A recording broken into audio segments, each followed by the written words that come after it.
So I'm recording this video for the second time because the first time I realized I wasn't recording, which is a little upsetting, but this video is going to be a little more different than my usual videos because it's more personal to me and it's a lot more dear to my heart. It took me about 4 weeks to make this video, and the gameplay in the background was taken a couple hours after my wisdom teeth removal. So although it's a little lackluster and I'm kind of bad in the gameplay, it's probably quite the most heroic gameplay you'll ever see, since I was half drugged while playing. And you know how this plays? I'll tell you guys about the experience, about how I got my 4 wisdom teeth removed. So, day 1. During the day of the wisdom teeth surgery, I didn't know what to expect, since it was my first time getting treatment from this oral specialist. So I was already a little freaked out, but I was mainly scared because I was worried I would not be able to fall asleep during the surgery. And this was a pretty big issue, because I was not looking forward to being awake during the surgery while having 4 people cut out my mouth, or while having 4 parts of my mouth cut up. You know, it just wasn't a fun thing to look forward to. And I don't really like the dentist to begin with. But aren't they gonna give you anesthesia, Astro, to fall asleep? Well, yes, they're supposed to, and of course they were gonna do so. But when I was about 8 years old, I had a surgery on one of my teeth. I got a crown on one of my teeth, and they put anesthesia to put me to sleep, and it just didn't work. If you can't tell, I said that in quotations because it just did not work. I mean, I ended up kicking the dentist, and I ended up yelling the whole time. They literally had to strap me up to the chair because it got so bad.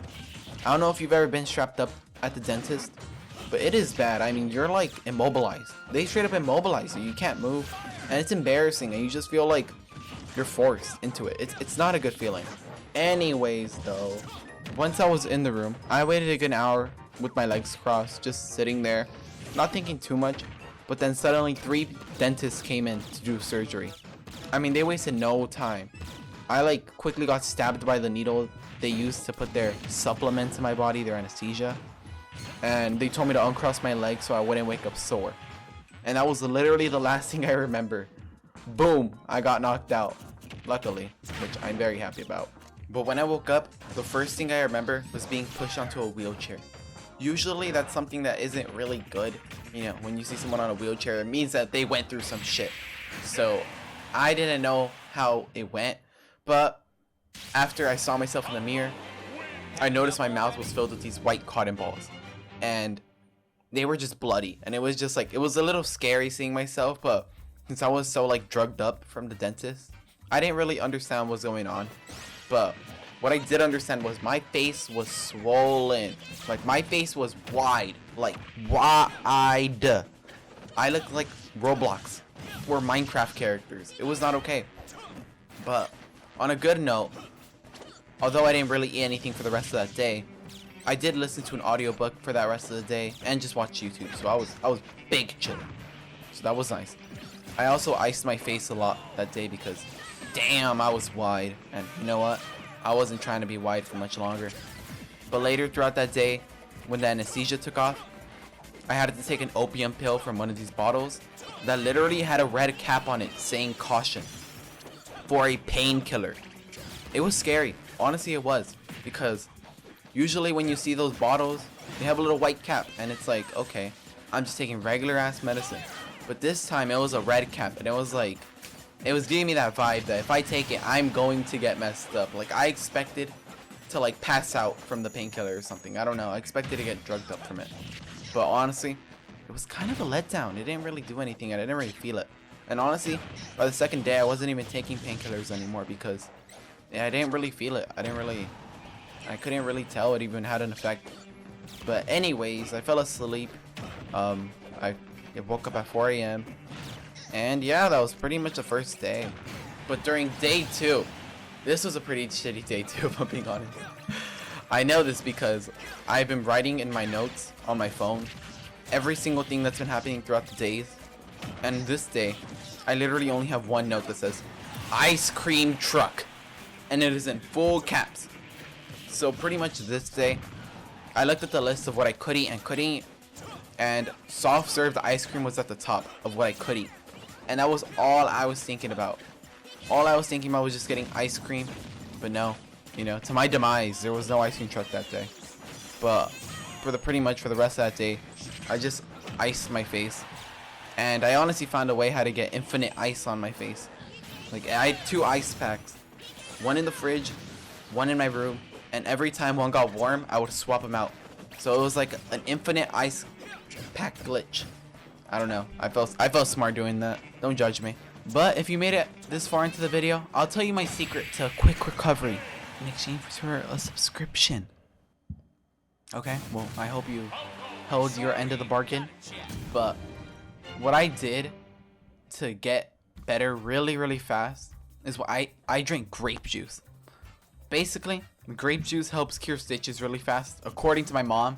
Literally, there's probably no science behind it. I mean, if you Google it, there probably is, but I'm too lazy for that. But I would drink about 3 glasses of grape juice every day with water, and you'll see what my dentist says by the end of this and see how effective that really was. So during day 3, I literally only have one note in this day that says, "Hungry, bro." And that's literally because I was at the point of starving. I had not really eaten within 2 days, like besides like water and just liquids. Usually I eat like 2,500 calories every day too, probably. And right now it's probably just getting like 200 at most. But my mom, you know, the angel of my mom made me soup this day, which was literally just chicken soup, but it had like no veggies or chicken. So it was like chicken soup without flavor, you know? It was very interesting. And I was drinking it from a mug. So I literally, because I couldn't eat with the spoon.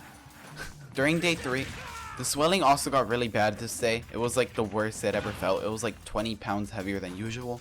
But I'm probably going to start talking a little quicker throughout this video because we're reaching 8 minutes now and I haven't even gone into the main point. So I gotta hurry up here. So during this day, I finished a book called How to Win Friends and Influence People in the Digital Age. And it was an audiobook, and honestly a book which I thought was a 10 out of 10 book. But when reading the book, I realized how much the way I was acting actually influenced the people around me. Like when I was a little rude to my mom because of the pain and I was just like frustrated, I would see how it affected her. And through this experience of getting my wisdom teeth removed and reading this book, it made me like reconsider how I was acting to other people. This is where I feel like the wisdom tooth experience and this book gave me an opportunity to grow as a person. I feel like I kind of want to be more optimistic now, because when I was being optimistic throughout the whole procedure thing, like keeping the pain to myself and not really, you know, giving those negative feelings to others, I saw that they were more positive, and it really made me feel better just being more positive. And after thinking about this, it recently made me think about a YouTuber I watched growing up, and I still do now, passed away recently. And his name was Technoblade, and he passed away from cancer.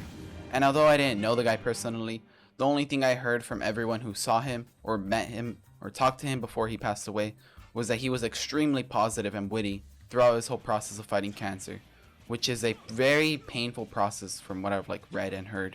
And it's just incredible to show you like how being optimistic really affects the people around you. And I think the point of the story I'm trying to tell is that, you know, we should strive to be like Technoblade, whether you like him or not as a person, like, or watch him or not.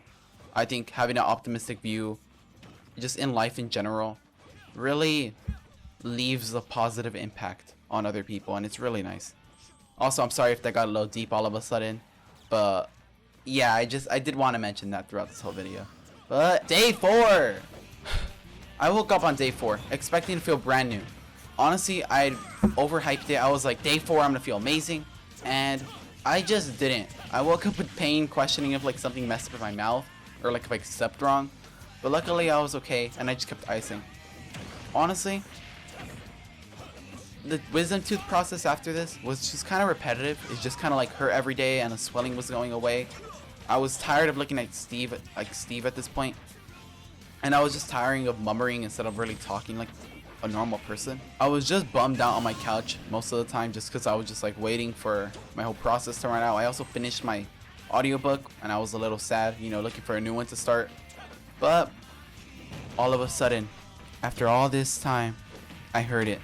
I heard the sound. The beautiful jingle of the ice cream truck. I don't know this fucking jingle. But yeah, anyway. I ran outside with my mom's wallet since I was like the closest thing nearby. And I just camped out the ice cream truck. And I waited for 20 minutes because it was going to every street but mine. And when it came, boys, I got a Papa Flip. And it was possibly the best thing I've ever had in my life. Like I've gotten this before, but it just hit so different after being like food deprived and sugar deprived. So yeah, around like day 7, I went to the dentist to get like a final checkup to see how my mouth was doing. And the dentist was just like, wow. You know, he told me that it looked like I had gotten surgery 2 to 3 weeks ago, but it was literally just 7 days. And he said my mouth was super clean, and I was super happy about it.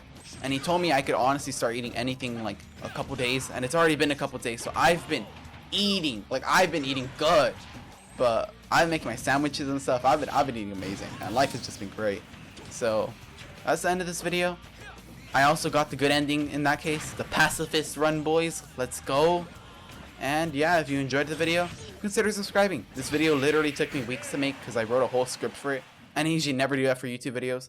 So it would actually mean the world to me if you consider subscribing or watch any of my other content. Yeah, goodbye.